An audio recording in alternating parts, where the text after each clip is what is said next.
Hey, folks. Welcome to the Beans and Dice podcast. I'm Carlos. I'm Rob. I'm Mike. And I'm Wayne. And we are podcasts about how we game, and it is Thursday night, call-in show night. Somebody's making noise. I'm trying to hear. I don't know if somebody's phone's making a beep, beep, beep, beep. I think it might be me over here, Rob. You tell the folks what we're doing while I fix this phone. All right. So Thursday night call-in show every Thursday night, 9 to 10 o'clock-ish. We usually run over Thursday nights. We do our normal deal here. We want to hear from you. We want to have you call in. Callers run the show for us on Thursday nights. We want to just chat about whatever you've been up to, games you've been playing, conventions you've been to, news you've heard. This has been a kind of a big news week in the board game industry. I'm sure we all got a few things to talk about. If you don't call, the four of us chumps are going to just sit around and chit-chat about whatever we want to talk about. But take us off the rails. Call about anything. Nerdy, geeky goodness, TV shows, movies, anything, comic books, whatever you want to talk about. It's your show tonight. Yeah. And I think Ron Frazier is not going to call in tonight because he's out watching Black Adam. So we can clearly talk about how he's wrong about Lord of the Rings. I have not watched the season finale yet. Not able to call in, defend himself or defend the show. Yeah. He's right out. Yeah. I still got to catch up on that season finale. Season finale. It was good. It was a good one. It was a good one. All right, so we can't get too deep into it. Like I say, I gotta no spoilers, but I've been busy with my trip to St. Louis and all that good stuff. So we'll talk a little bit about that tonight. But looks like the line is open. Carlos has got the banner up there: 813-618-7099. Who's going to be the first caller of the night? No. Maybe Mitchell. Mitchell could call. I don't know if Mitchell had said whether he was going to be busy tonight or not, but who knows? Before we get into it, don't forget Your Turn Con coming up November 4, 5, and 6 in Zephyr Hills, Florida. Yes, definitely deserves something better than that. There we go. There you go. I am so happy to announce that I thought I was going to miss like half of Saturday because it was going to be my son's first soccer game. I told Dan you were going to miss half a day. I was going to miss. I'm not going to have to miss half a day anymore because the game got moved. The game that he was supposed to have got pushed to like March, and their first game is now like next weekend. So there's no game scheduled for the weekend of Your Turn Con. So perfect. I'm good. Sweet. I'm like, I was so mad that I was like, come on, I can't miss kids for a soccer game, right? But I was like, I'll be there by noon-ish, But no, now I'm good to go. So I'm like, yes. Good, because I'm hosting an epic game of Memoir 44. So we're going to have 8 players, 4v4, and then I'm also hosting a tournament of Baseball Highlights 2045. I'm going to be in that. Mike's got a spot. Yeah. That's great. All right, there you go. Yep. Spot taking. We got to figure out when we're going to have the epic Captain Sonar game too. Nice. Yeah. I was talking to Dan while we were out of town, and he said the ticket sales have spiked while we were out of town. He was getting notices left and right. He said this is his first con, so he's not real familiar with how they run, but he said that everybody's told him the last couple of weeks to expect a inpouring, and he said there definitely has been an influx. And so if you're looking to get a ticket, I think it's us. Hyping it up each week. We're here hyping it up. That's what it is. Yeah. But if you're looking to get a ticket, don't wait. YourTurnCon, I assume.com. You can go online. If not, just do a Google search. Your Turn. Yeah, Your Turn convention, and you'll. I think everybody has access to Google. Yep, it is it's a one ticket option. We talked about that a little bit. There's no option for one day or but it's only like what $59. Something like that. Yeah, it's not expensive at all, and you get all 3 days. They're gonna start out Friday early evening, late afternoon. Friday, it'll be from the time it opens there. It'll be running pretty much constantly till they close it down on Sunday. So. Going to be tournaments. There's going to be a ton of giveaways. The closet, it's more than a table now of all the games that he's stacked up that he's going to get to give away. They're going to be, like I say, running tournaments. They're going to be running raffles, all kinds of good stuff. So there it is. I'm going to be sleeping out Thursday night, so I can be first one in. We got a call coming in. I don't even think I need to screen it. No, okay, not this one. Put that through. Risk it for the biscuit. We'll go. Beans and Dice Podcast. State your name. Where are you calling from? Hey, it's BJ from Board Game Gumbo.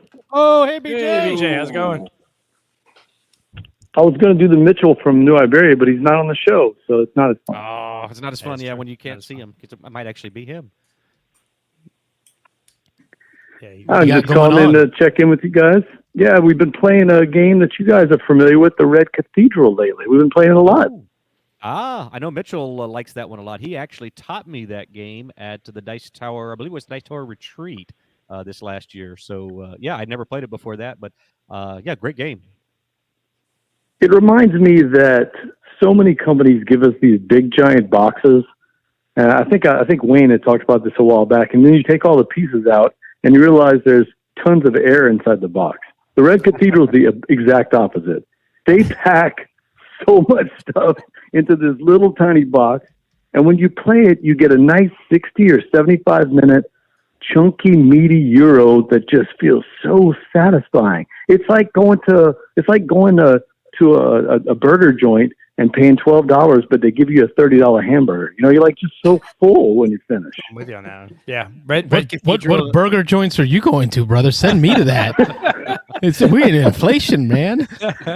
Everywhere I go, they give you a $16 meal, but it's like, you know, enough for 5 people. So that way you feel like you're getting a bargain, but you really don't even eat all the food. I mean, last time I went to Taco Bell, it cost me $28. No, because you fed family of 4, right? I am a family of 4. Yeah, it's a one-man family of 4. No, yeah, Red Cathedral is one that I definitely is. There's not a lot of room in that box, so it's a cool. The only downside is I only own the base game, and my wife and I are just loving it. We played it almost every night this week. She just loves it. The downside is that it's got this great expansion, the Contractors. I don't have it, but I played it with Bradley and a couple of people from the Gumbo the other night, and it doesn't fit in the box. You need to keep the 2 boxes, and I like to get rid of the boxes, you know? Yep. Yeah, me too. You don't want to keep a separate box just for the expansion. No, you got to do that. So that's the only thing. I mean, secret there, Carlos. Double cheeseburger, small fry, $3 at McDonald's. My man. There's your tip for the week. My family of 6. We got this. Tip for the week, man. Tip for the week. Hey, have a great show. I just want to see if you guys, any of y'all had played the Red Cathedral. If not, I'm telling you, it's a great game from DeVere.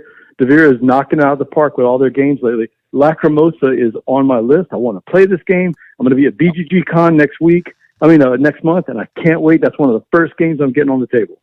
Awesome. Well, BJ, before you go, I'm not going to let you go, but go ahead, Rob.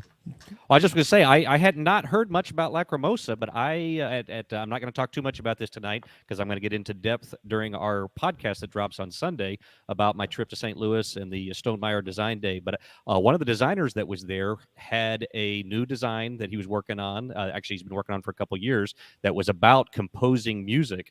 And we had about a 30-minute conversation, Dan and I, with him. And he referred back to Lacrimosa a few times and was kind of pointed out the differences between the game he's working on and Lacrimosa. But it got me excited to play Lacrimosa. So interesting that you mentioned that. I'll be definitely looking to play that soon.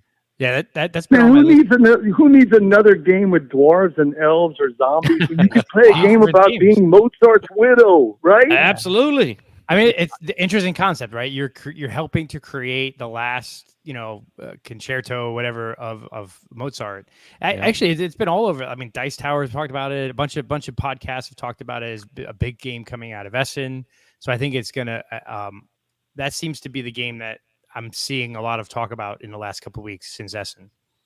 Yeah, I've got a list of like 30 games to play at BGG Con, because I don't know if you guys have been to BGG Con. One of the cool things is just like Dice Tower has that hot area at the Dice Tower Con, but this is June, so they're getting some games that were like last year's hotness. This is games that they literally bring back on a plane from Essen. They set it up in a room, and you get to play it to your heart's content. So that's one of the things I love about BGG. I still like Dice Tower Con better, but the BGG Con hot room is thebomb.com. It's awesome. Yeah, I love that cover. That cover is really cool. That red in the foreground with the Mozart in the back is pretty cool. It looks cool. Well, let's talk about other expansions that won't fit in the box. Maybe talk to me. Twitch Tuesday, you had Crusaders, right? We did not. Unfortunately, somebody decided to pick up something he shouldn't have picked up, and I threw up my back. So we didn't even play Tuesday night. Unfortunately. I know, but we're gonna be playing Crusaders with the Divine Influence expansion. We'll probably get that either this Tuesday or the following Tuesday. We're gonna get it played. All right, good. I want to hear it. It's fantastic. Oh, you have played it? It's really good. Oh yeah, it's really good. Because this weekend I'm getting games played at the house, and Crusaders is on my list. I have the expansion, so I'm trying to get Rob, myself, and I'm trying to coax Wayne out of his house, try to get him out of his hidey hole to come over, because we've been playing it on BGA without the expansion. Well, just order a 12-pack of tacos from Taco Bell. That'll get Wayne. $28. I'll get Rob over. I mean, Taco pass. I got a taco pass. Wayne's not a cheap date. I got to get some like aged whiskey or something. Oh no, yeah, he's expensive. man, Carlos, the base game of Crusaders is fine with me. I just love it like that. But my nephew Jared, who plays with me on Twitch, if you've seen him, that's his preferred way of playing it. He likes it with all the special powers of the new buildings that you get. It really ramps up the game. It's a meaty game there. I could play it with or without it. I like them both. Yeah, and my understanding is that these are changes to the tiles that are currently in place. So these aren't like new buildings that take over spots in their entirety. They modify the location where you have a building, or even where another player has a building. Is that right? It's been a few months, but my recollection is that it creates a tech tree where you have these ships and ore, and you have to decide if you want to convert your people into ships or you want to get more. Wait a minute. No, that's Beyond the Sun. Sorry about that. Crusaders is not the Beyond the Sun. After your 10,000th game, they all blend together, right? Is that... All right. Well, we'll look for, hopefully next week we'll get you on the Twitch. Have you played it? My hope is before that happens, I'll have my video posted if I can coax Wayne over to the Studio B to get a game played with the expansion. You got it. We need to get the word out. Crusaders is such a good Oh, it game. is a great game. I always struggle in that game. I struggle because I want to just upgrade my entire thing, and I haven't figured out what the sweet spot is. Is the sweet spot getting 5 of them upgraded, 4 of them upgraded, all of them upgraded? I never know when to flip the switch on the engine and start just scoring points, you know? Well, let's get some games played, fellas. Rob, Wayne, myself. Yeah. Let's continue, and then we'll do that as one of the Dice Advice Crusaders, and maybe we'll help. I'm enjoying the game, and I've learned it. We've played, I think, 2 or 3 times now on BGA, so I haven't yet played it in person. But it's like the first time I had no real clue what I was doing. The second time I was like, okay, now I understand how this wheel works and how you upgrade various things. And so I did a decent amount better. This last time, I think I did a lot better, but then I totally misjudged like when the game would end. So I think it's like, it has some. Because it's like, when do you upgrade those wheels? When do you figure out, like, do you try to diversify what you're building or build through one line versus timing that end game? Like, when you know what hurts with that end game? Because you're counting down the influence to end the game, right?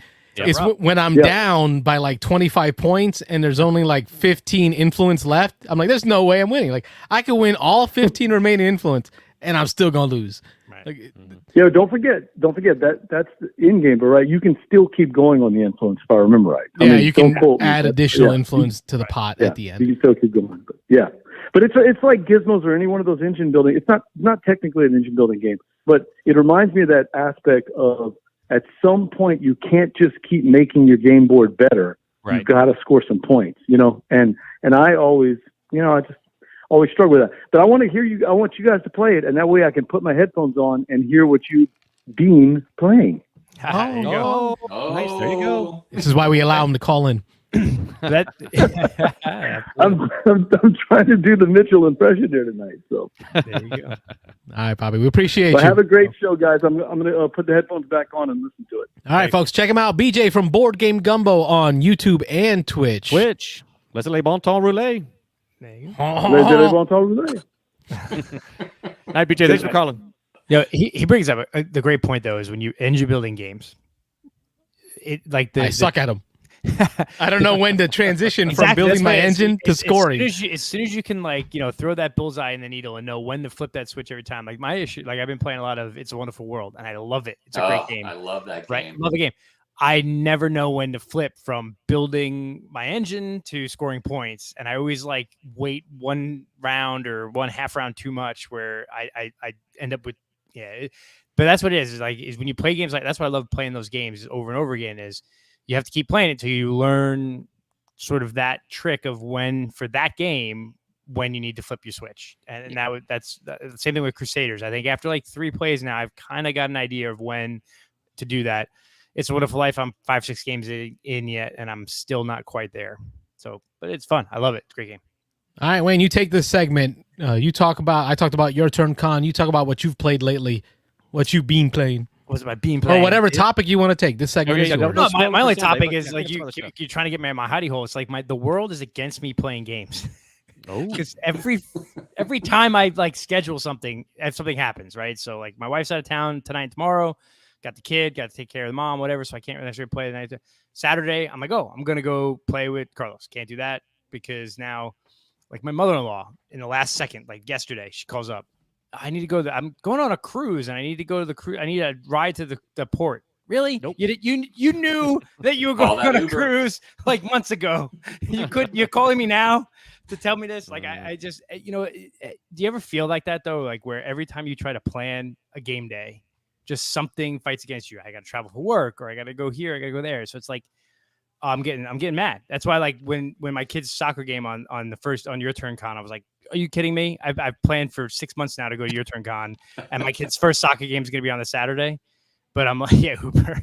Yeah, I am the Uber, Diego. That's what happens sometimes when you have the mother-in-law, right? You can't always say no to her. Hopefully, mom's not watching this, but if you are, we still love you, mom. Yeah, we know.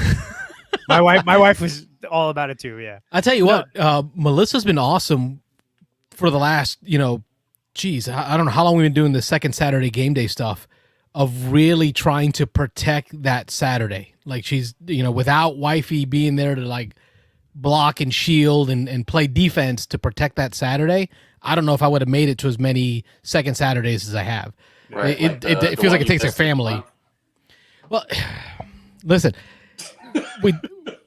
Wayne's right. Sometimes it gets hard, but homecoming is homecoming. Like I know, I'm giving you. There are some moments. yeah. It's a 5 in a lifetime Jerk. situation. Yeah. But no, that's so. I mean, It's just like there are very few of them where both Rob and I were blocked.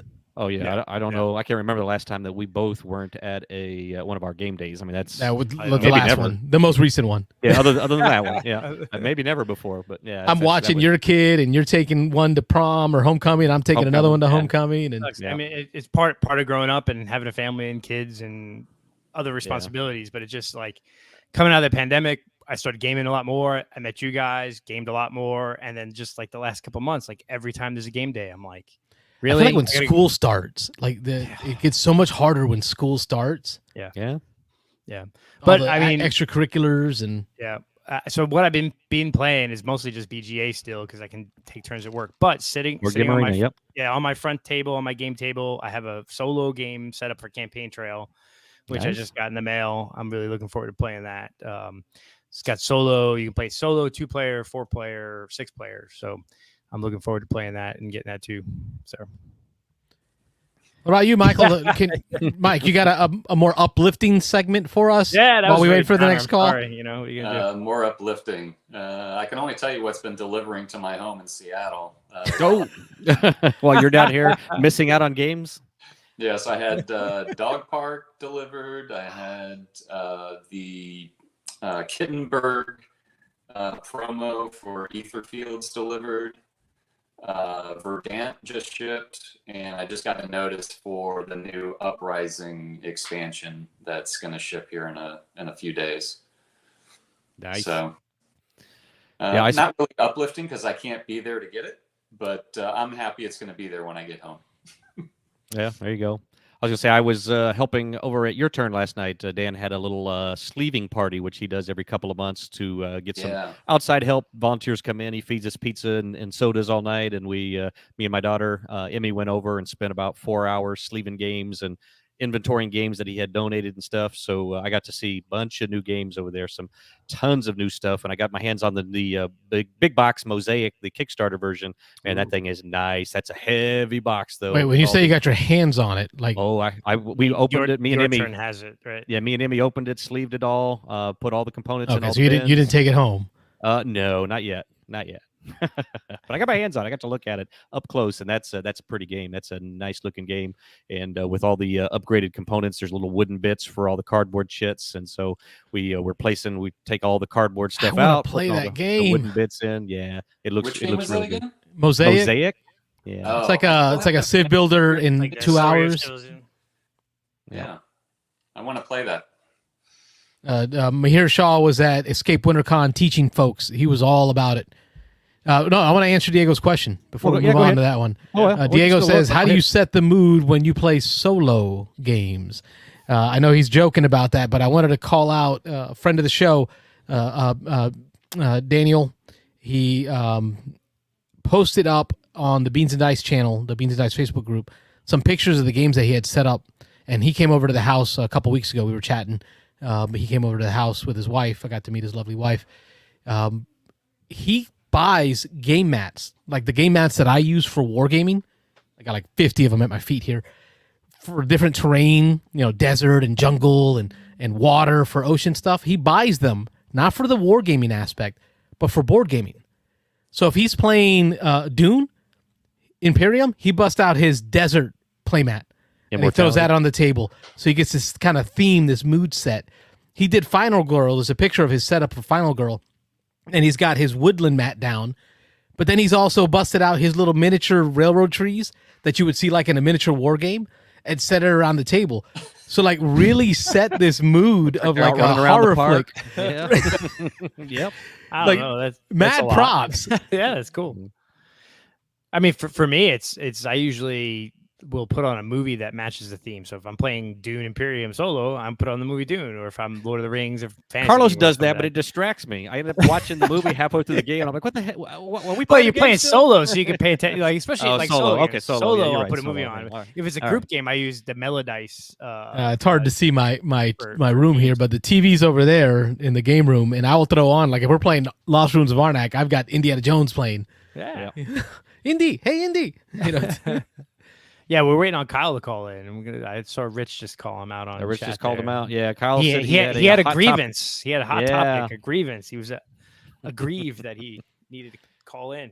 I guess all he needed was one good night's rest, and he felt better and stopped talking, stopped getting mad. Yeah, there you go. That phone line's open, 813-618-7099. Call in. We No, wanna hear movie from you. under into gaming is typically for solo because I'll like watch a movie while I'm playing a game solo where I can take breaks and whatever. But if it's a group game, I generally just try to do music that fits the theme. So, Hello, Mr. Nick Oben. Say hi to the crowd. Hello, good evening, and happy Thursday, gentlemen. Hey, Nick. hey, how are how's it you? going, Nick? I'm well, doing well. Yeah. Very well. What you been up to? We are actually.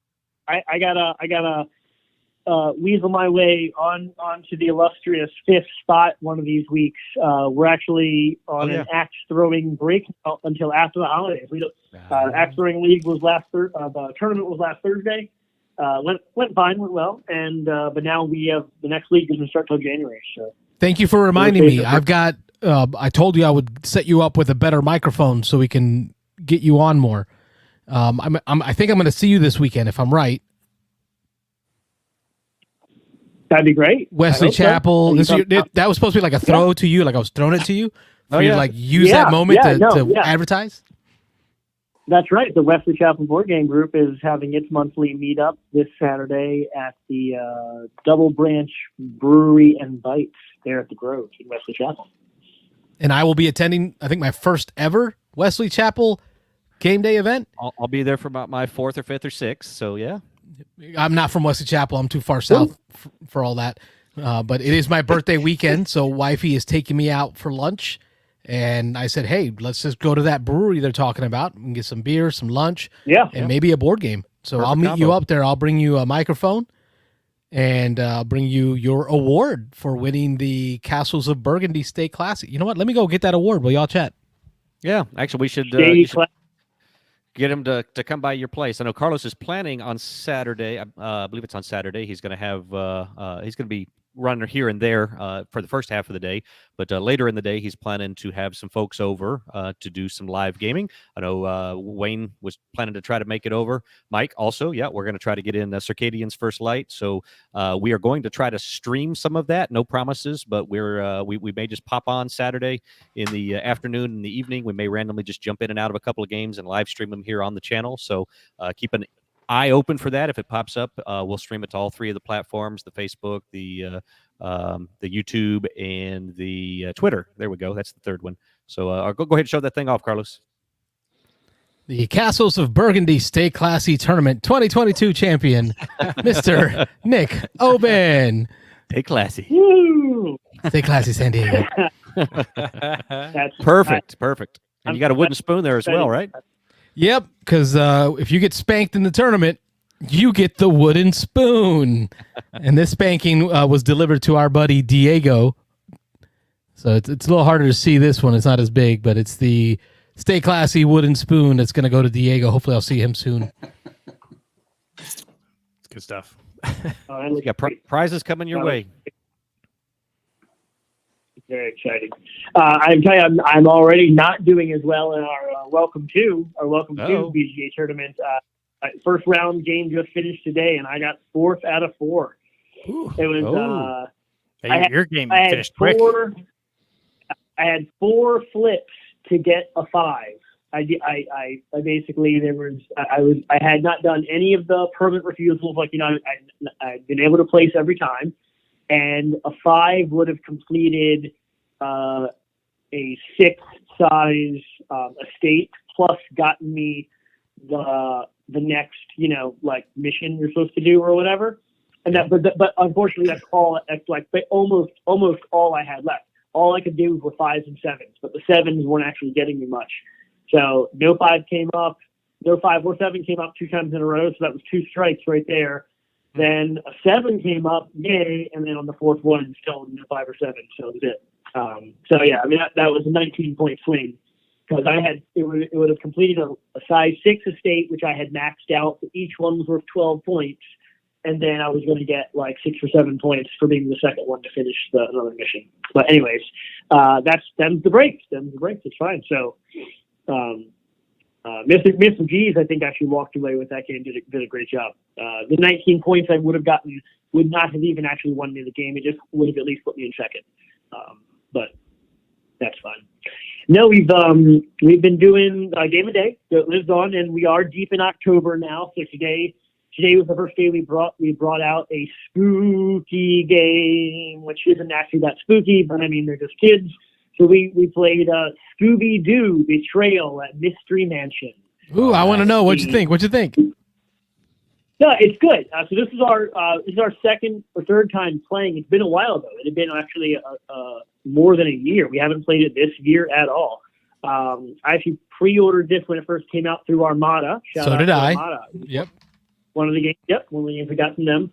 And it is not. Oh, no, not that one, Rob. That's a different one. Not this one. Oh, I'm sorry, wrong one. It's actually Betrayal at Mystery Machine. Yep, the Betrayal at Mystery Mansion, not the skate thing or whatever there. But it's a betrayal. It's a betrayal game, but it doesn't hit nearly as hard or as rewarding, honestly. The haunts in OG Betrayal House in Haunted Hill or whatever can be pretty intense.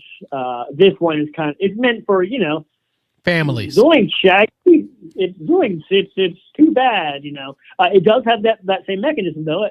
One of the players does become the haunt, does become the monster, who of course in classic Scooby-Doo fashion turns out to not really be a monster at all. It's spoiler alert. It's just like the local farmer who was tired of all the tourists coming in and clearing out his land or whatever. So it's thematically on point for if you're a Scooby-Doo fan. It feels and looks and plays like that.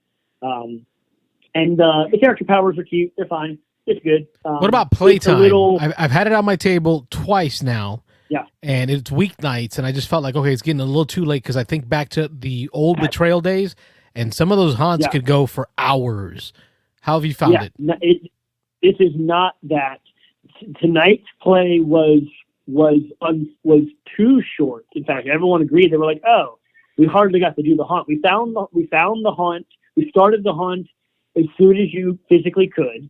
The way this mechanism works, similar to the original. The more clues you find, the deeper in the game you go, the more likely it is the haunt will start. We found it at the first possible opportunity, like after our third clue. You roll the dice, and we happened to roll enough hits to start it. Okay, fine, that's fine. Then we get the hunt set up. Landis is going to be the monster. He has to read how to play the monster. We get that set up. That took the biggest part of the game, and then we defeated the hunt in one round. Like 3 minutes later, we were just done, and it was like, oh, well, that was sounds like betrayal. Like that happens in betrayal. Yeah. I feel like he got very unlucky / we got lucky based on the placement of his resources. It just so happened that we had to do very little. It was just dice rolls. We were already where we needed to be, and it was kind of like, I'm going to roll the dice and I win. Okay, cool. But it was fine. The box says 25 to 50 minutes. So I'm looking right at it. So they are not banking on this taking a long time. It is for ages 8 and up. So I mean, it's a family weight game. They're leaning hard into that family weight game. So I would not shy away at all. If you've got an hour, you got time. All right, perfect. So next, I won't put it away next time. There you go. Yep. Other than that, it was always fun. We're going to do Horrified next. I'm actually really excited for that. That one amps the difficulty level up significantly. You can make it as hard as you want, depending on the monster you go after, of course. But it stays fully co-op. This one, the boys actually didn't, and they didn't like it that much last time either. So last time I became the monster, they liked that more, defeating me, right? But this time we had Landis be the monster. He was the one that triggered the hunt. And in the Scooby-Doo version, it says you can still pick who to be the monster, but we went ahead and played it kind of the classic way of whoever triggers the hunt becomes the monster. And so that, though, did feel a little like the energy at the table was a little down when it's kind of like Landis was in a bad situation, but he had to become the bad guy, and then he lost right away. And it was kind of like, all right, well, sorry. He'll never want to play that again. No, Yeah. And I think that's all it takes with betrayal is one bad experience where the haunt just doesn't play out right, and that's where you get that Turn people bookend off. review of I loved it or I hated it. Yeah. But yeah, so we'll do Horrified soon, and that one, of course, stays fully cooperative the entire time, and I think that'll fit more into our wheelhouse. We either lose or win together, but it can be much more epic and fun. Probably second to Pan Am as the best target game I've ever bought. Agreed. Like Do Pan Am you 1, guys have Horrified 2. Was that Mike? Do any of you guys have the American Monsters version of this? I don't. I've seen it online, but I have not seen it. I up feel like I'm close. obligated to have it because there's a chupacabra in it. I It's know. like- That's your people. all I've got is Puerto Rico with Colonist and Horrified with chupacabra. Colonists. Pretty good. All right, Mr. Oben, I will see you this Saturday. I've got your award, and I'll bring a microphone. Remind me. Somebody send me a text. Somebody remind me. Microphone for Nick Oben so he can join us.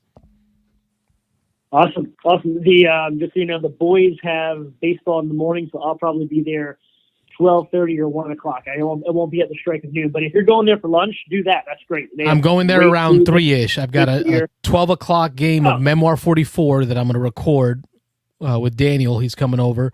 And then after that match, I'm going to head over to the brewery. So sometime between 2:30, 3 o'clock, I should be heading to the brewery. Perfect. Okay, I'll definitely be there then. Awesome. I'll see you then. You guys have a great, and we'll see you then. That was Nick Oben of Wesley Chapel Board gaming group. and Wesley Chapel. So your Yeah, lunch mine is was your lunch It's is not more there, like though. like a second lunch at 3 o'clock. Is that? Third Well, lunch. we're going to be Second munching breakfast. because, we've got breakfast and then I've got Memoir 44. And during Memoir 44, y'all talked about it on the podcast, the whole food thing. I have food at my table. This is how I'm going to eat the whole time. Nope. Those little World War II soldiers are going to be covered in Cheeto dust. It's like, oh, it's camouflage. Right. Well, not to get too far into it, but I just got to jump over here to the chat. So I'm going to pop up a few things here. So we've seen that Ron Frazier, he was not going to be able to join us tonight because of the new movie that came out tonight.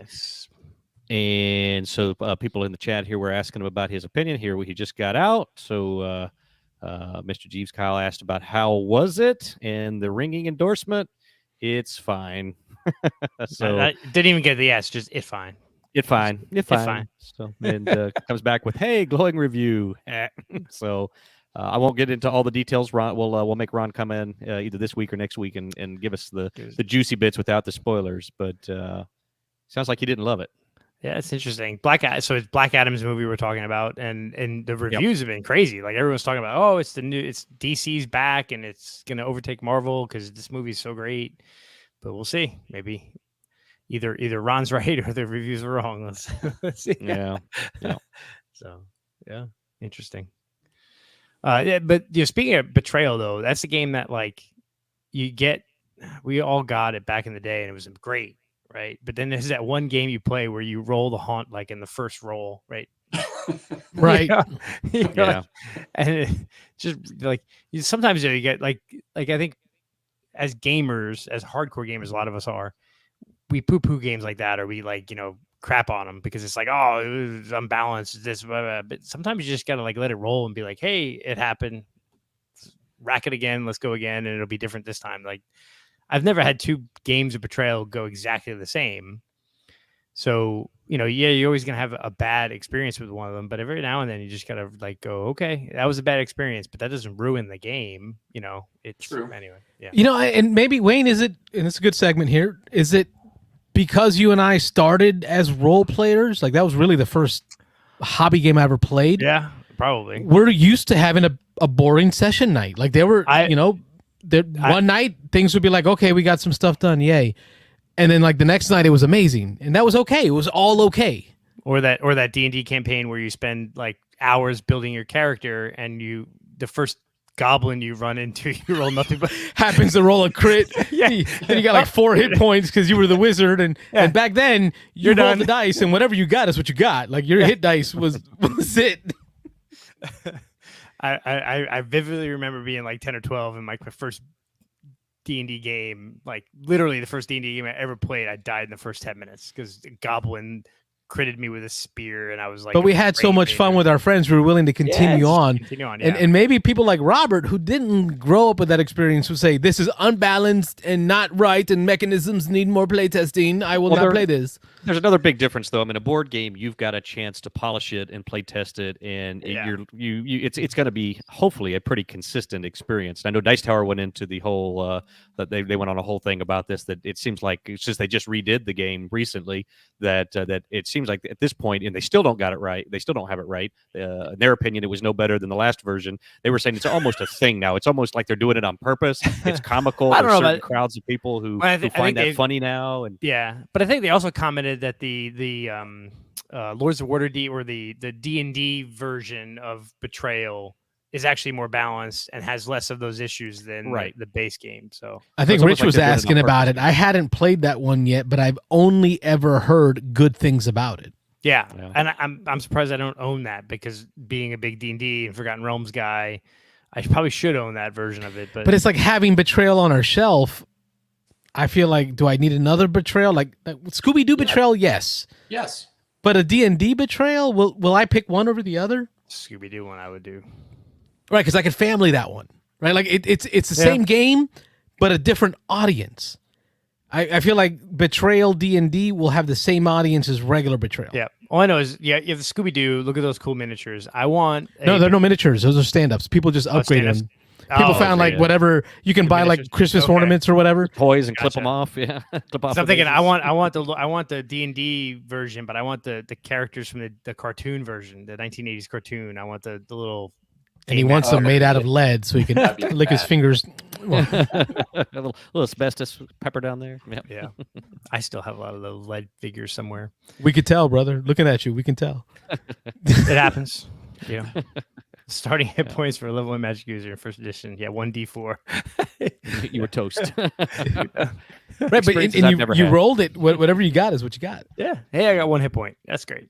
All right, I'm going to jump in because y'all talked about some of the stuff that y'all got your hands on. Yeah. I want to show off this beauty. We were waiting on that today. We're surprised it wasn't the top billing. Yeah. Well, I had to make it sound like I cared about what y'all have been up to. Just been waiting to put this in there. Yeah. So this just came in today. I've talked about my love for Radlands, the retail edition, and why I thought it was so much better than the super deluxe version because it was only $18 and you could have the whole game for $18. I was wrong. That was all a lie. I tried to make myself like acrylic tokens and my own play mats, and it never hit right. So when birthday time came around, which is what we're celebrating this weekend, Carlos's 42nd.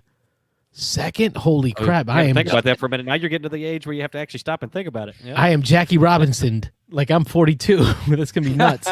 I'll be celebrating my 42nd birthday this weekend. So wifey got me a copy of the Super Deluxe. Nice. Oh, I'm so excited. So I'm gonna crack this open. It comes with 2 play mats. It comes with the cards from the base game, but instead of being linen finished paper, they are plastic. Like, and you know me, I love the sleeve, Robert. These are made of the same material, the cards of like Palm Island. Oh yeah. Like you and I play Palm Island in a hot tub together. We can play Radlands in the swimming pool. Yeah. We can. That's the amazing part because they're made of plastic, and then the coins or the tokens are all baked like a baked plastic. Oh yeah. Like a thick plastic, so it's all waterproof. Like we can go to the beach, we can go to the spa, we can go to the pool, and we can play some Radlands. Mike is cringing right now, thinking about taking any kind of board No, game. he's just cringing thinking about you and me in a hot tub. Yeah, the Oh, two well, of that you too, guys in a yeah. hot tub, That at the too, beach, at the pool, in the spa. Just I keep saying it was Nick Oben's hot tub. He was with us too. visuals that Oh, none there was of us 3 of us need. in there. Yeah. Absolutely. 813-618-7099, folks. Call in. We want to hear from you. Please save Or- us. Yeah. Yeah, please. We still need to know what Kyle was so hot about. Like, I don't like. Yeah, hopefully he's going to call. We'll see. Maybe he's keeping us in suspense, He or maybe is, he's cooled he is. down. Oh, as we say that, the phone rings. It is Illinois. I bet I know who Oh, this is. Yeah, I There think we I know who go. that is. Beans and About Dice time. Podcast. State your name. Where are you calling from? This is Kyle from Chicago. My man. What's up, going on? fellas? I told you I was going to come in hot, and I'm a little cool right now, but I still wanted to call in. That's because it's probably like And air 30 my degrees in grievances. Chicago right now. It's Yeah, 40 in it's pretty Florida, so cold. it's got to be like negative something up there. Although we're supposed to hit 70s this weekend, so that's not too bad. Oh, that's pretty good. But so yeah, I wanted to call. As you guys know, I'm a huge Spirit Island fan, and what did they do? They just dropped an expansion on Backer Kit, Mm-hmm. and I have issues, Okay. as do Yep. some people on the internet. Oh, yeah. So I just wanted to just spout out, some of my issues and just see your guys' thoughts. Hit it. Dale. Because crowdfunding is kind of goofy these days, and Backer Kit's pretty new to the scene. So they came in. They didn't have any information. I mean, they basically provided it's nature incarnate, and they didn't provide much of any information other than like, hey, we're going to include more stuff. But what is that stuff? Well, we're not going to tell you yet. Those are goals you have to unlock during the campaign. And it's like, whoa, hold on a second. Like, you can't use that as like your achieve, like they call it achievements. Not with that A certain attitude, amount of you can't. backers, the more information, and it's kind of like, well, if you're trying to get people to buy your product, shouldn't you just be pitching them what you're trying to sell them? Like, I don't under. And when they did Jagged Earth expansion campaign on Kickstarter, they did a similar thing, but they mostly just did it with the spirits, if I remember correctly.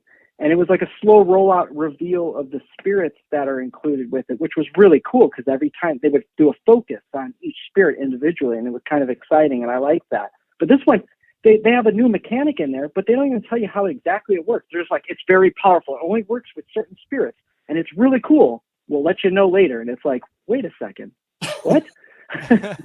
We're talking about Simon, right? That's who publishes it, Simon, right? That's what it sounds No, like. it's greater than the game. Yeah. Yeah, exactly. Yeah, it's It's like they took they took it right out of Simon's book. Well, but that's you like look so. and there's Sorry, Go go ahead, Kyle. No, you go. Keep ranting. Go for it. no, I was gonna say there's almost 7,000 backers, right? And it's making over $600,000. So I might be in the minority on this, but I feel like Welcome to my club. they're kind of making. and they've made some updates, and they said they're going to change their achievement system, and they said they're going to try to reevaluate because obviously a lot of people are not liking how they're approaching it. However, I also don't like the fact that every tier includes these foil spirit panels, and I don't know much about Sentinels of the Multiverse or their other previous campaigns. I'm just a Spirit Island guy. But apparently this is a common thing. They did this with Sentinels of the Multiverse where they included these foil cards or whatever, and they started doing it with Spirit Island. And a lot of the early reviews they're really hard to read. Now, I'm not going to sit here and argue whether or not the foil panels are good or bad. My whole point is you're automatically including them in there, and it's like a cosmetic boost to the expansion, but I don't want it. And now they're saying we're including it for free. Well, then the issue I have is, isn't that waste? I'm not going to use it. I don't really Nothing care. is free. I really Nothing is don't free. care about.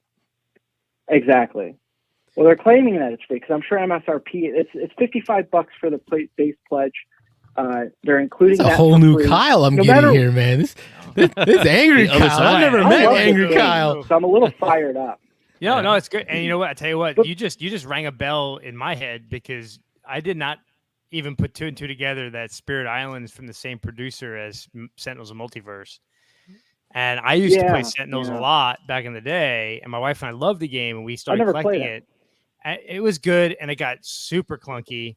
And then they did this massive Kickstarter with a big box. So I've got this like 75-pound big box of everything ever produced from Sentinels of Multiverse with all these stupid foil cards that no one wants to play with or use. And it's a pain in the ass. And what's funny is by the time we actually got the big box for Sentinels of Multiverse, we've not played the game once since. So I literally paid for this huge big box with all these foil cards, with everything ever give for the, and then they said, this is it. This is our big box. Done. Within a year, they came out with a second edition of Sentinels of Multiverse. And I'm like, I'm done. I'm out. So I'm with you. I get it. They're a company and they're trying to make money, but I feel like it's just poor planning on their part. And I wouldn't be surprised. I mean, during Jagged Earth, they provided as part of the campaign, and they never said they provided an option where you can get a broken token crate that would hold Jagged Earth and the base game and Branch and Claw, which is another expansion, all within it. And I'm not going to sit here and say that they said that was that it was gonna be perfect for future whatever. They never claimed that. They said they had the only thing that they were quoted saying is that they had hoped that in the future that they could, Broken Token could remodify it for any expansions because they knew they were going to come out with more expansions. Well, you saw what happened with Broken Token, so that kind of fell apart. I have the Broken Token crate and insert, and it's really nice, but they're going to keep coming up with more expansion stuff. And now that the Broken Token thing happened, it's just like, oh God, have I just basically made this crate, expensive crate and insert just null and void? Anyways, that's a whole other agreement. I don't like the foil. I don't like that they're pushing it on backers. And I'm wondering if I'm coming from a point when Jamie Stegmaier is big on right now less waste in the industry. And to me, I see this as a possibility of being wasteful because there are some backers that are going to, and I think that's great. If they want the foil, it's a collector's thing, whatever, then include it as an add-on. Why is it being mandatory? Because I have seen on BGG, a lot of people are voicing up, I don't want the foil. They're hard to read. The cards are hard to read. The foil makes it really not really playable. And so people are kind of, and then what happens if people back this and they're like, well, I don't have the base game foil. So basically it's almost like incentivizing for people to start purchasing because they sell those separate. They have they're including all their spirits as foil player cards that you could purchase off their website. So is this sort of like an incentive to get more sales of the rest of the foil product? I don't think I like that. It kind of rubs me the wrong way. Well, and so foil cards are kind of big in the trading card game, like Magic or Yu-Gi-Oh, right? And they're also big in baseball, football cards. So collectible as far as they're rare and they're worth more money. So it seems like someone at that company maybe comes from that side of the fence and thinks it's something cool. Like I said, I own the Sentinels of the Multiverse. I own the foil cards and I own the regular cards. And you're absolutely right. I'd rather play with the regular cards because they're more playable than the foil. and it's just a waste. It's more plastic, more. Yeah, it's like with the Pokemon cards with my son. When he busts out those foil cards, I can't read what's on there. Yeah. And it was crazy. You know what I would love to know is how many of the 7,000 backers on this also backed the Sentinels on Multiverse back in the day. Because I mean, this as I'm going through BGG, Fool me once, shame on you. Fool me twice, shame. Exactly. Shame on somebody. Yeah. Exactly. Like it just seems like they definitely are. What's funny is I remember I'm gonna call out Mitchell a bit because I posted that Canvas has its third expansion out, right? And he's like, "Oh, cash grab. Does this game really need a third expansion or a second expansion, a third, whatever?" And I'm like, "Yeah, but it's $35 and you're done, right? If you have the first two games, it's $35. This is clearly a cash grab. This is hell. Look at all these foil cards. We're gonna throw this and this in, and we're not even gonna tell you about the expansion. You just gotta buy it because you love Spirit Island, right? That's crazy to me." And they're going to reveal everything over the entire month, and eventually you can make the decision to back out or not. And I'm not going to sit here and say that Critical Games is evil or anything, or like doing anything wrong here. I think I'm just disappointed. I just feel like it was a really big misstep on how they launched the campaign. I was very excited. They talked about this expansion for months, and everything I know right now with the expansion is the same thing I knew months ago. There's nothing different. Yeah. What do you like? Give me a little something in the beginning to sell me on it, especially at a $55 price point, which I don't know about you guys, but that's like the price of a full game. Yeah. It's kind of high for an expansion. Jagged Earth was around, I think it was even more. I think it was $60 MSRP, but I don't know. It puts me. It's a lot of money to start pumping into this game, and I haven't even gone through all the Jagged Earth content. So I mean, in the end, I could just say I'm not going to back this and walk away and be but you'd be lying to I just thought it was yourself. an interesting topic. Yeah. Yeah. Let me throw it over. Right now.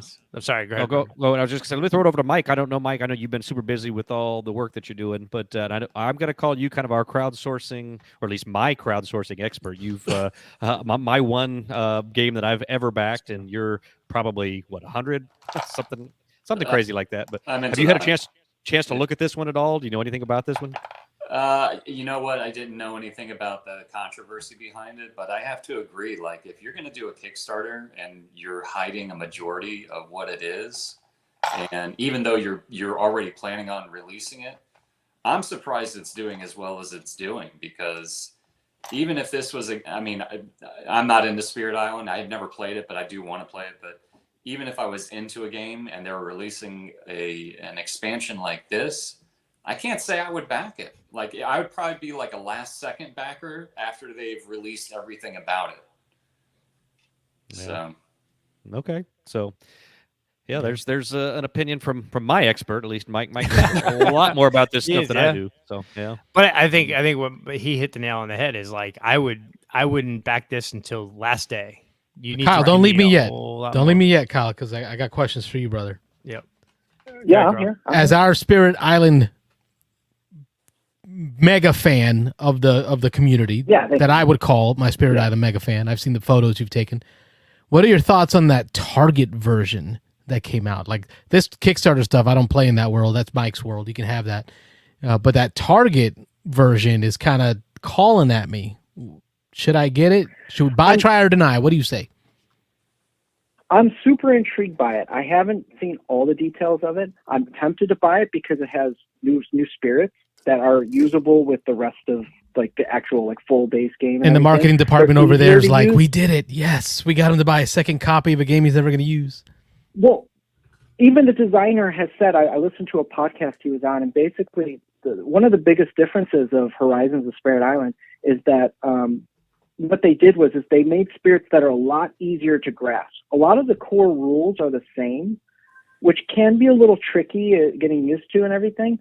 But the spirits themselves are a little easier to understand and kind of get a flow for. And so I'm super intrigued by that. I'm tempted to get it. Probably wait till I can get like some sort of Target discount or something. I am. Like, I want to combine it with the new Star Wars, the Star Wars Pandemic. Like, that looks fantastic. I'm kind of waiting for like a 2-for-1 Target deal or something where I can get that one and the Horizons. They do the buy two get one free deal very frequently. which is the thing. So. All right, folks, you heard it from Kyle, our super fan. And you know he's our super fan because he's stalking the designers on what podcast he's on just to listen to him. Yeah. I would wait till the last day. They have to give you a lot more information before you shoot back at Kyle. Yeah, wait till they announce everything. I mean, it seems like they're slow rolling this thing, but yeah, there's no reason to jump in immediately. I mean, obviously they got 7,000 people doing it, but whatever. And then maybe sell the foil cards on eBay or something. There you go. Yeah. Hey, get your money back, bro. There you go. Yeah. See, now you're thinking.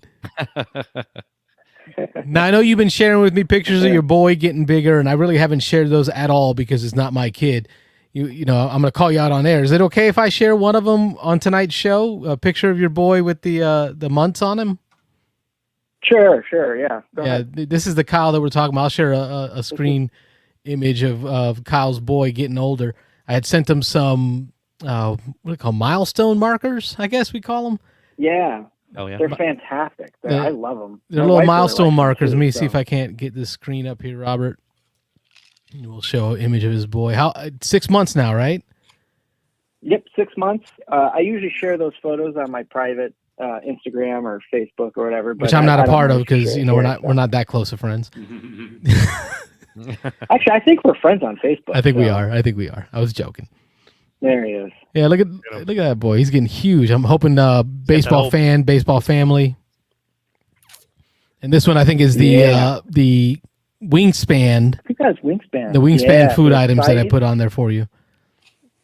That's the only set I made.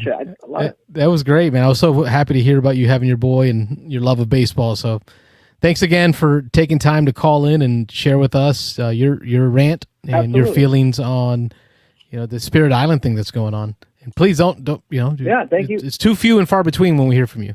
Yeah. Gotta call in more. Yeah, thank you for taking my call. I appreciate it, guys.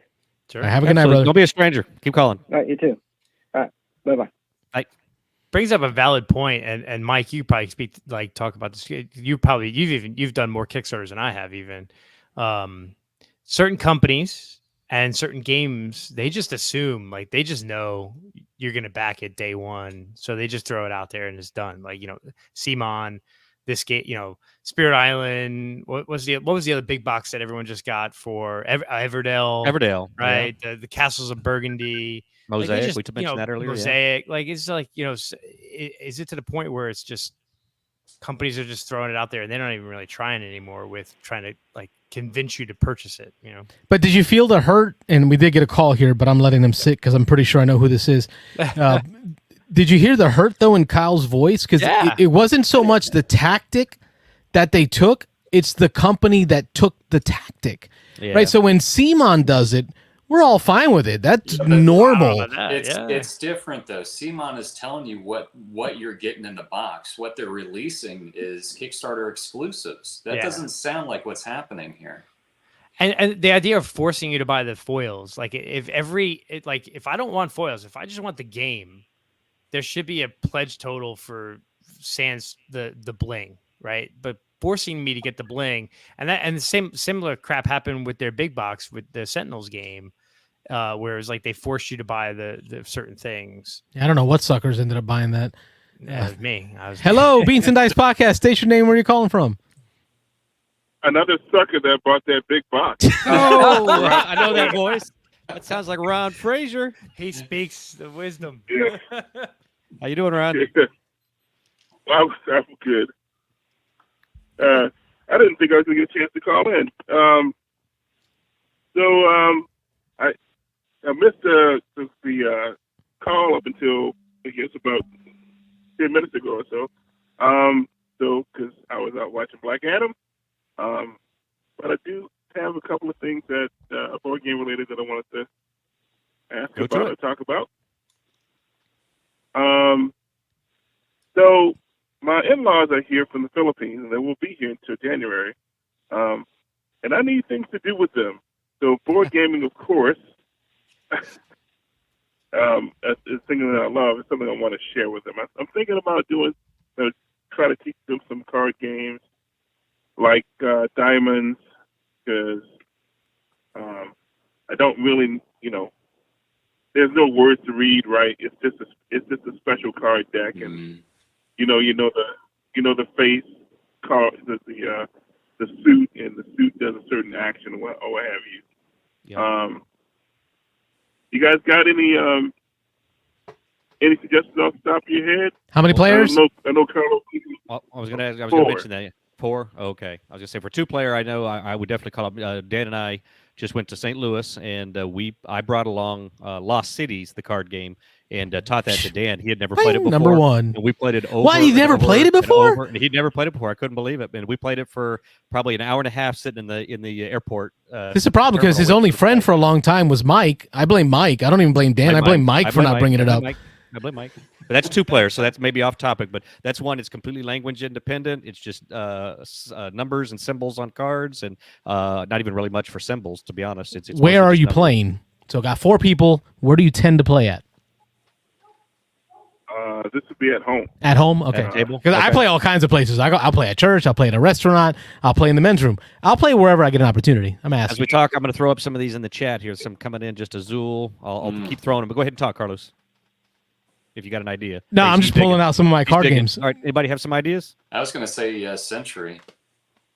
Century? Yeah. That's a good one. I don't think there's any language Other than barriers numbers, there. But Yeah.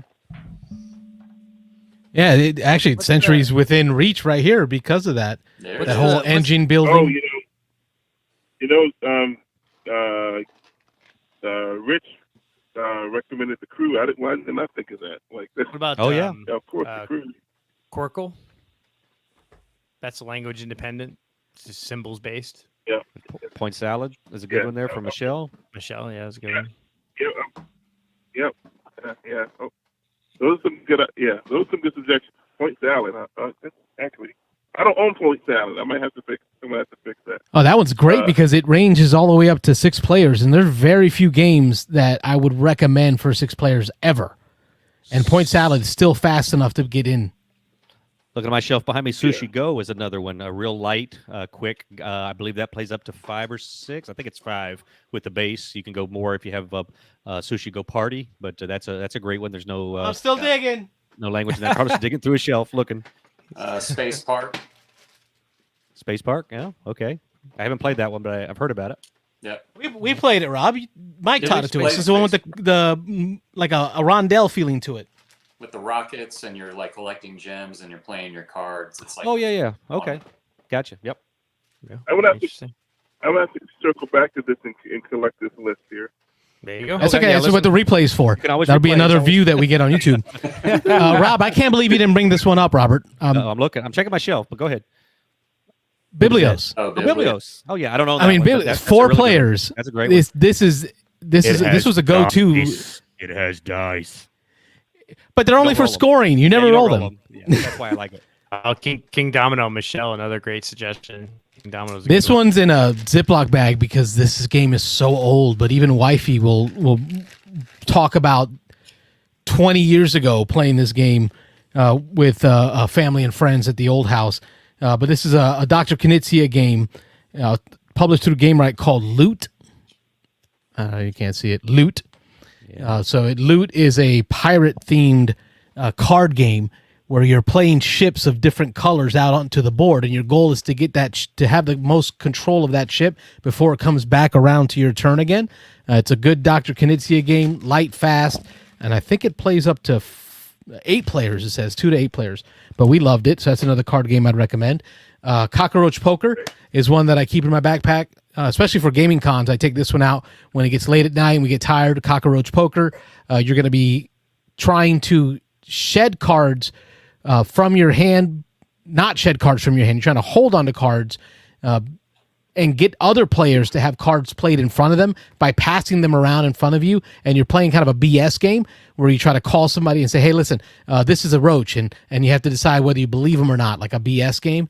And if you get it wrong, you have to put them in front of you. First player to have 4 of one type in front of them loses the game. And it's only one loser, which is nice. It's not a game where a person gets eliminated and we keep playing. We're all playing until there's one loser, silver and gold. Oh, yeah. That is a flip and fill game using cards where you're placing polyomino shapes onto islands that you're trying to fill up in order to score treasures, but the complexity of it comes in with the different seals that are on the card. So different cards are going to have different colored seals, and then you're going to score various points based on the types of colors that you picked up. So there is some gaminess to it.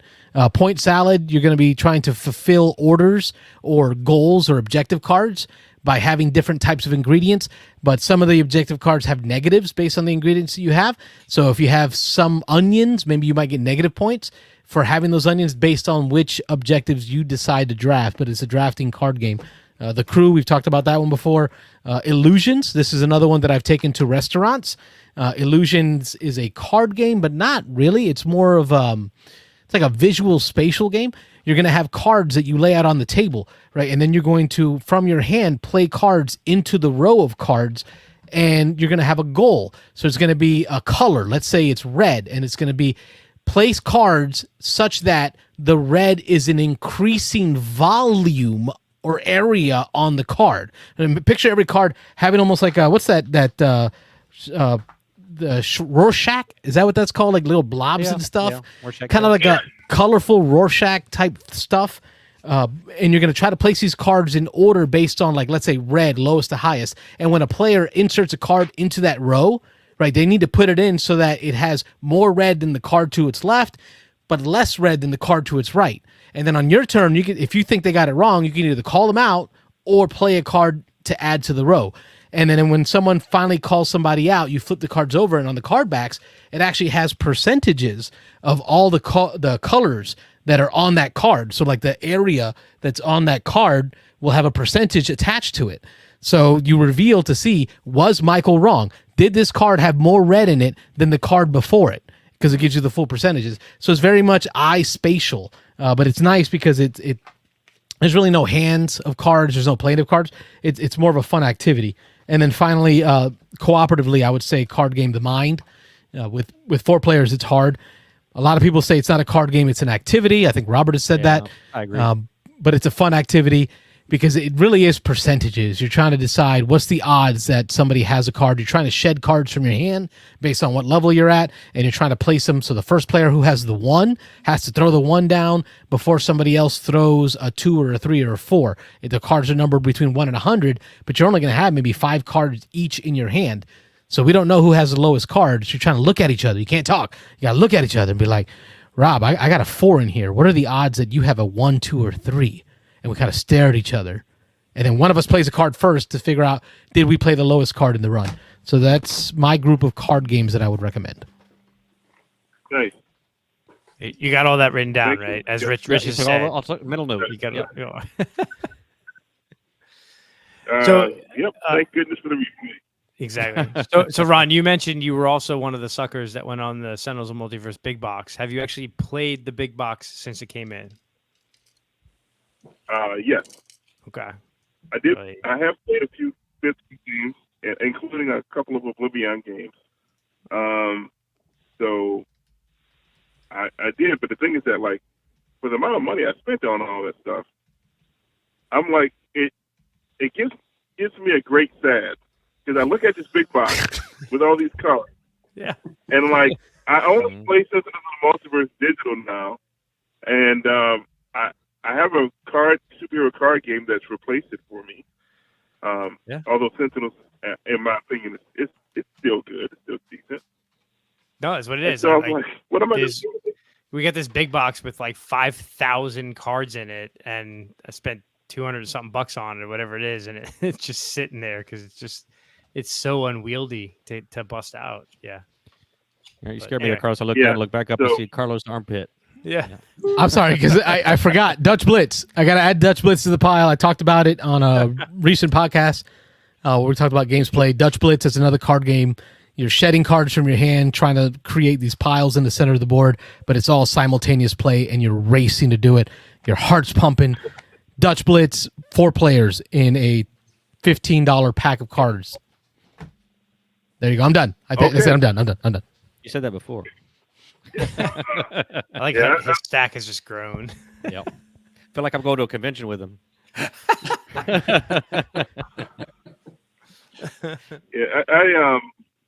with Sentinels, I think I'm basically done with it, except for every now and then I play a digital game. On Steam, the content from the Cauldron is on it, and so that's breathed new life into the game for me. Because there's some neat heroes that I like to play with and I'm trying to learn. But other than that, Sentinels is not my regular rotation, physical or digital. But yeah, I mean, I guess that's just the way things can go in the life of a game. Yeah. Sometimes the game will capture your attention for a long time, and then it doesn't. It's that transition from like first edition to second edition that I struggle with. Yes. Because it's all those good feels that you had from first edition that kind of get you to buy in second edition. But then, it just doesn't hit off. My example is X-Wing, right? All those years Robert and I played first edition X-Wing, and when second edition came out, all I thought was, all right, we get to redo all those years of fun. So, hey, Armada Games, and I'm sure Michael Fortino was happy to hear this. Armada Games, I need you to order me 2 of everything for the first set of, the new edition. Money pit. And it's literally all in a storage bin in the garage. Never played second edition once. Yeah. So if anybody wants to buy some second edition X-Wing, that's another point. So like, what do you, third like, edition's coming out.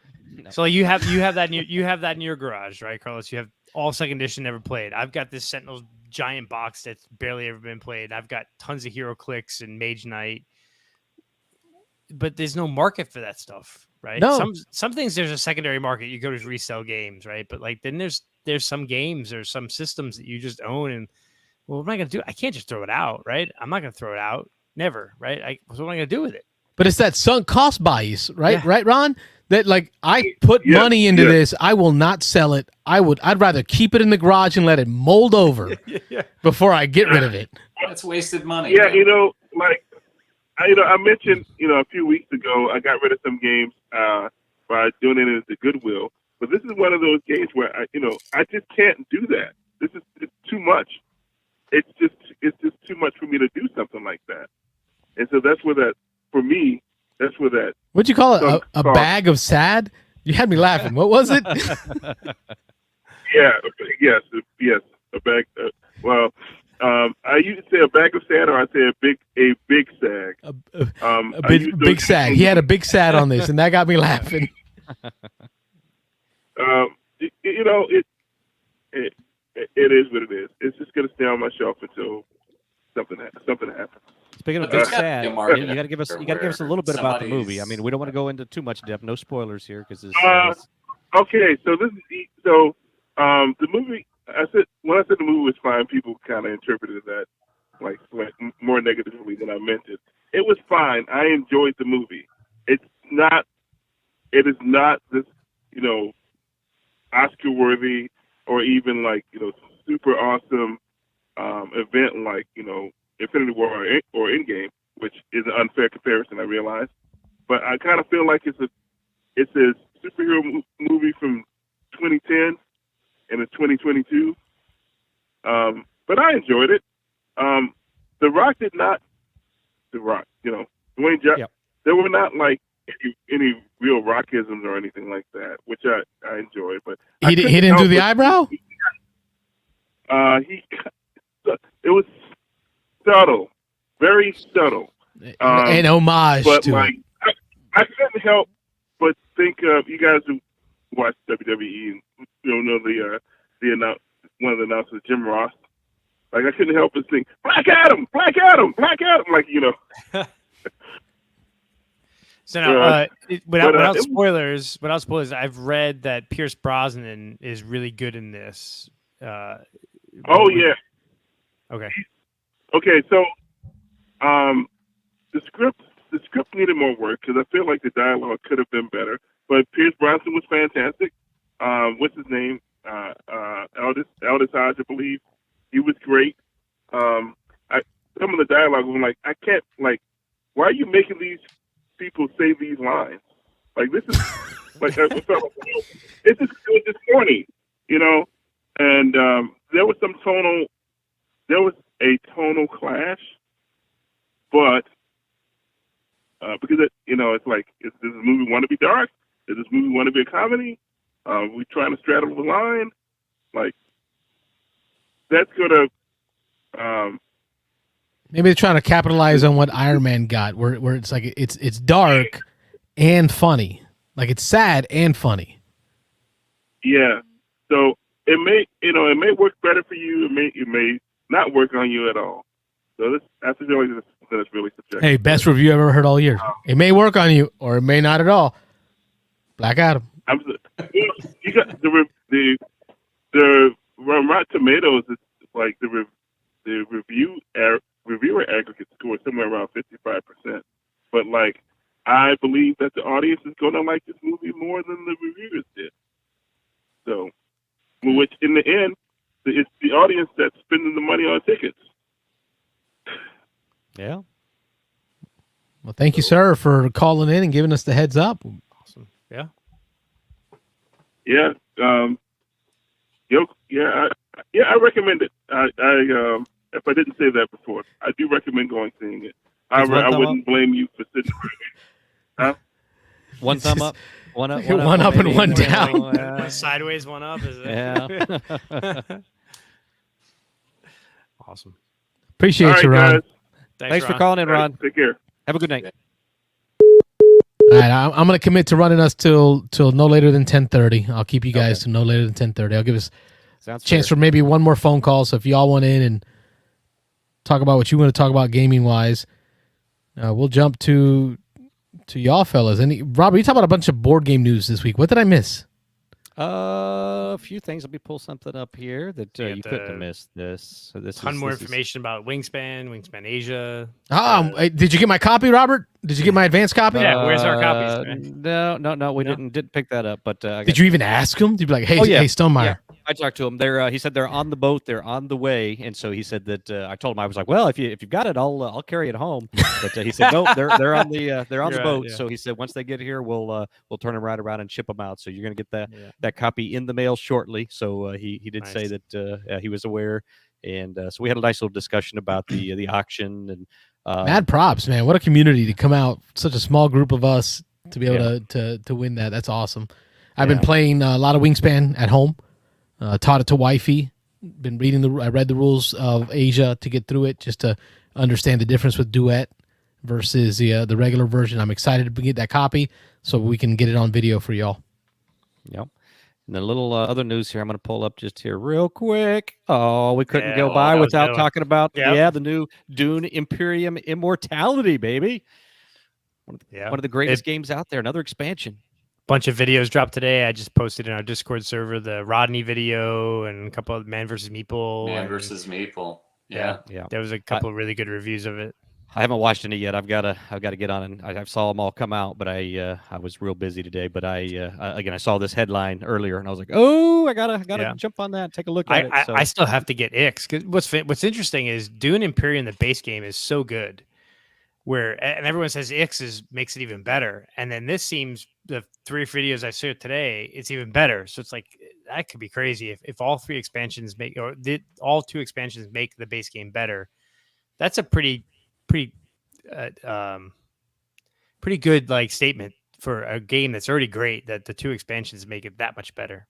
Do both expansions fit in the base box though? That's what I want to know. Yeah. My guess would be yes, because that base box has a lot of room in it.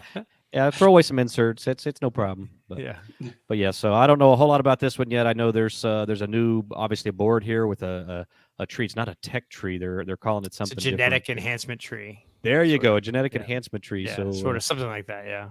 Because that's what awesome. the Benny Lilacs, whatever. They're all like genetic manipulators. So that So you can race up here. Cool. Get some new technologies, which give you some new abilities. Yep. The big one is I think the big thing with Dune is in your starting hand of 10 cards, you have 2 of those like Dune, the Desert Planet, which are just kind of wasted cards that you try to shed like right away.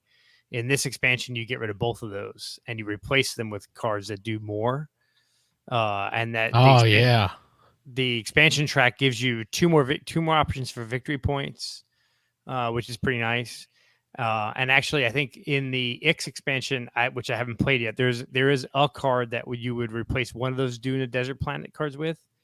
If you combine all 3 expansions, your starting hand is 11 cards instead of 10. You just automatically start with 1 discard card. So feels like you're getting into it sooner, which is part That's of my problem with Dune. Is it's slow to start and it's too tight. The addition of more points, another point track somewhere else, and getting your hand optimized before the game starts, I think it's starting to make me feel better about this. That's what it seems like. It seems like if you use both X and this, or specifically this, you're going to speed up the game a little bit as far as giving more opportunities for points. And that sort of track helps you kind of move up, points as well. Like there's that top little track. There's a victory point in the middle where everyone can get that victory point, and the first one there gets two additional spice. But yeah, it definitely looks cool. I've got to pick up the X expansion first, and then there's a person on this call right now or on our thing that has been promising cool acrylic. Somebody. I don't know who Actually, that is. Yeah. I was looking at my acrylics actually before the show. I was going through the X expansion, like, okay, what do I have to add to this kit to be able to make it a product that I could, get out there to the folks? Like now with the addition of this, I'm like, well, crap. Because part of my thing was I wanted to make acrylics of whatever color you want, right? Not everybody wants to be red. Maybe you want to be purple, and there isn't a purple. So how do I replace all the red components with a purple acrylic set so you could play your color, whatever color you want? But now with this edition, it's like, okay, now I got to add more components to be able to make a kit that someone can use to be their own color. You better get on it, man. Working on it. Yeah, get to it. Rob, I think one of the only complaint I've ever heard you say about Dune is that sometimes that the board where you buy cards doesn't refresh enough. Is that you or is that Carlos? One of the two. Oh, that might be me. I'm shaking my head at the comment. I didn't even want to put this comment up, but go ahead. I didn't want to cut you off. This is a disgusting comment by Nick Oben. This is accurate, 100%. It's right here. They shouldn't even I be just saw compared to each other. Exactly. So not even the same ballpark. They shouldn't be. So in this expansion, everyone's given a token that once per game you can wipe the entire buy board and refresh it. So every player once per game can refresh the board and go. So that I think.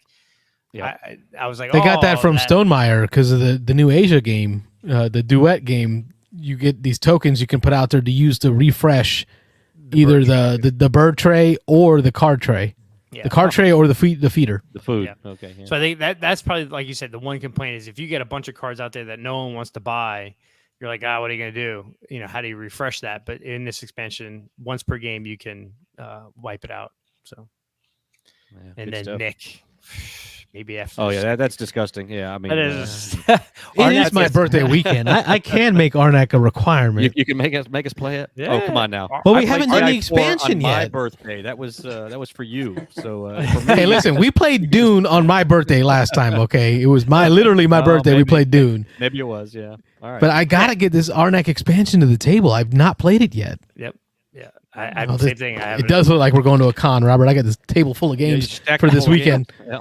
You're telling me I'm just going to bring a couple. Arnak's a great game, and Dune's a great game. They're both great games. I don't think they really should be compared. No, it's just a thing. So, but yeah, it's funny. Anyway, I don't know if anybody's calling. 813-618-7099. We got like 5 minutes if anybody wants to call. But go ahead, Wayne. What were you saying? So no, I said Diego and Michelle in the chat talking about new Clank. I didn't know the Catacombs. Is that, the Catacombs. Tom Vassell says it's his favorite version. He's a big fan of Clank. Oh, that's the modular board.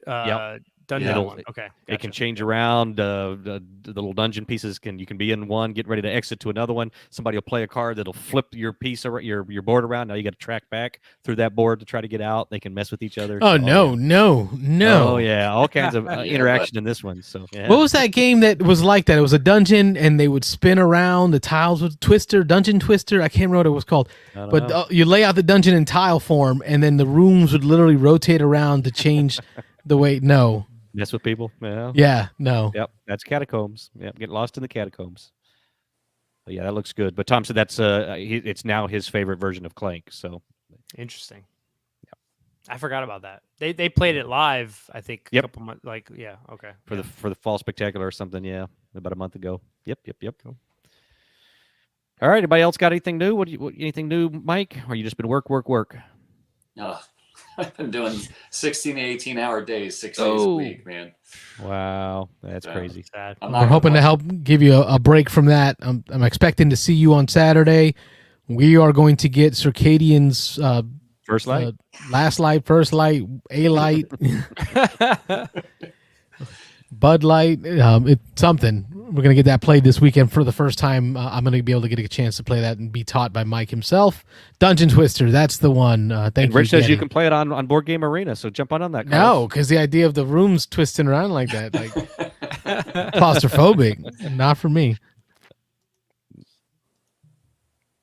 All right. Anything else, Wayne? Anything you got going on? No, I'm good. I All right. Unfortunately, like my life decides that I don't want to play games in the last week or two.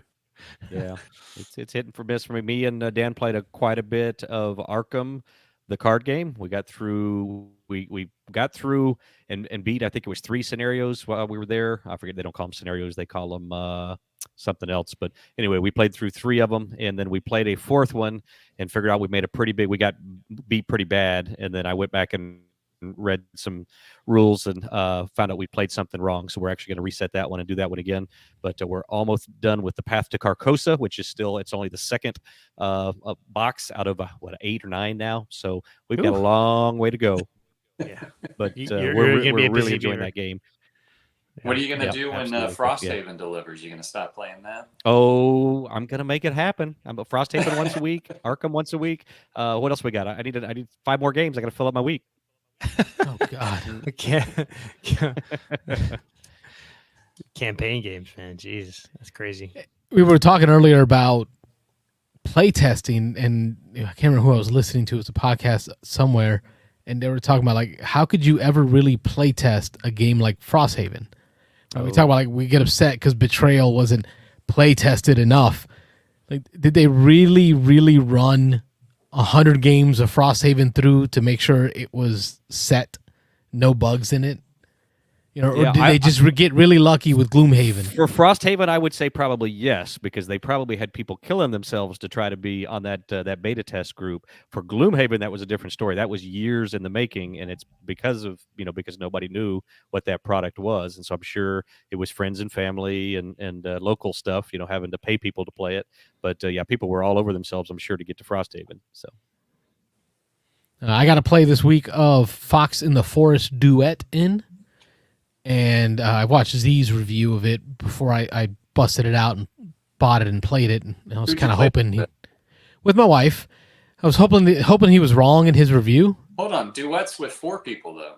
No, duets 2. It's the cooperative 2-player Fox in the Forest. Oh, that's right. I'm sorry. Yeah. Yep. Yeah. Duet, quadet. I was thinking like pairs of 2. I don't know why I was thinking that, but yeah, it's the co-op. It didn't hit. Yeah. Like, and it wasn't even like one of those, it didn't hit, let me try it again. It was like middle of the game, I'm kind of like hinting like, I'm okay if we never like finish this game. wow, that's And a ringing endorsement. Was Z's review equally as bad, or He just said it just felt blah. Like, the decisions were not exciting, and it was very mechanical. Yeah. You're trying to move that token back and forth as a trick-taking 2-player game. Duet, or the original Fox in the Forest trick-taking 2-player game competitive, which I love. Great game too. Yes. Oh yeah, it's a good game. But then this one takes it into a cooperative mode. So you got this trail with these gems on it, and you've got your team token in the middle of the trail. And depending on what cards we play in our trick will determine how many spaces that token moves, Robert. But whoever wins, the token moves in that direction. So you're trying to play cards that have a number of paw prints on them to make it move a certain distance, and then have one of us win that trick so it moves that number of distance in that person's direction in order to stop on a gem to pick up said gem. That's how you win. Pick up all the gems. Very, very, like, too much thinking, too mechanical.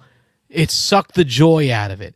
Where like in Fox in the Forest, it's a trick taking game, and many times in a trick taking game, and some of the joy that I have is kind of that long shot play. Like the odds aren't high with me on this one, but I'm just gonna throw this card out there and see if I can win this trick with this card. Like, oh, I won it with a 4. Holy crap! Right? Those moments you don't have them here. It's so yeah. Fox in the Forest duet. I got a copy if somebody wants it. 7.1 on the BGG, which is not a great rating, but it's not bad. Yeah, it's pretty good. I expected it better. It was joyless. Maybe that's the word I'm looking for. What is the rating of Fox in the Forest? Click on Fox in the Forest. Let me pull it up real quick. It's got to be click right above it. Click right above it. Was it? Right there you go. right Yep. there. Implementation. Yep. Gotcha. That 7.2. Oh, it's the same neighborhood. What? Yeah. 7.1. Way better. No, man, that game is way better than 7.2. That's crazy. Go vote. Change it. No, I'm doing it right now. So really, the only difference is Fox in the Forest is competitive. Fox in the Forest duet is cooperative. So that's all there is. The only difference between the two games, basically. Yep. Yeah, But it completely multiplayer. changed the feel, and there's so many other co-ops I would rather play, like the Crew. Yeah. If I'm gonna play a Crew's trick great. taking co-op, the Crew. But yeah, you need more than 2 people though. That's the problem. They have that 2-player Yeah. AI. No, It just didn't do it for me either. no. Yeah, and even with 3, we found pretty quickly that once one person plays a few cards, you could kind of determine what's in their hand, and it kind of gives away the rest of it. So the Crew, you really got to play with 4. We were having a good fun playing the Crew, either version on BGA a couple weeks back. We need to get back to doing once a week kind of like. If I can't see you though, I can't do it. Like if I can't. Like, no, we would get on Discord and chat and talk. Okay. Yeah. I need the non-verbals to really understand what's going on. I know it's not allowed. Whatever. Yeah, but it was good. We played the Crew and what's the bank robbing game? Burgle Brothers. Burger Brothers. Yeah, we played a couple of those. The BGA games that really are best playing live. We got into a couple weeks or months or so in a row. We were playing on Tuesdays, Wednesdays through the Discord channel. So we'd like to maybe get back to that because we kind of got away from it. But those are fun. Well, Wayne, if you can get out tomorrow, I know you got a kid, but I got kids here too. They can go play while we play something. It's birthday weekend. Let's start it off right. I'm trying. No pressure. Good to me. I'm gonna try to be there. No pressure. Got Lost Ruins of Arnak Expedition Leaders. I want to get to the table this week. It's birthday weekend, so I'm going to keep talking about my birthday weekend. Lost Ruins of Arnak with the expansion. I want to get Radlands to the table. I want to get Crusaders with the expansion to the table. And then I still haven't played Crusaders, man. I want to play that game. It's good. Oh, it's really good. Yeah. Yeah, Is I'm it trying good? to get Is that one it played. good at 4? We could do a BGA 4 It player. is. It's Yeah. good at 4. Michael, you on BGA? I have an account. 4 Game Arena. Yeah. So he doesn't play on there though. He has an account. I still have not played the Not game. active. Yeah. The same Once handle you you start, have it's a on. rabbit hole. Yeah. It's. Yeah. I think Dan was with Dan again this last weekend, and I think he said he was in 60 something games. I couldn't believe it. It could be any hour of the day. If I took my turn on Memoir 44 with Dan, he was immediately taking his turn. Oh yeah, Bro, don't you got a that's like me job? too, man. every time. I think my max game count right now is like 63, 64 or something like Oh, that. crazy. I just got my 100 badge. 100 games played. I just got that badge today. I won't play more than 20 at a time now. I went up to like 25 or 26, and Yeah, I'm down to 20 right now. yeah. That's my low count. So All right, folks. Diego Well, that's says going to take us one to the night- end of this show. One BGA game At a time or ever. ever. Keep a lookout. Rob's hopefully tomorrow night. I'll get Rob and we can record his experiences from his trip to St. Louis for Design Day. That'll be pretty much the podcast for this week. yeah.